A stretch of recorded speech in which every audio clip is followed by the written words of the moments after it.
بسم اللہ الرحمن الرحیم۔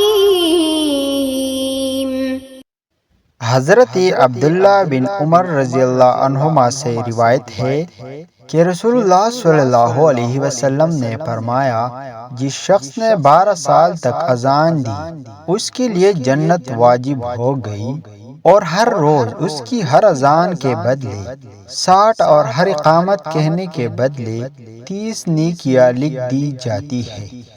حضرت ابو ہریرہ رضی اللہ عنہ کا کہنا ہے کہ ہم رسول پاک صلی اللہ علیہ وسلم کے ساتھ تھے۔ بلال نے کھڑے ہو کر اذان دی۔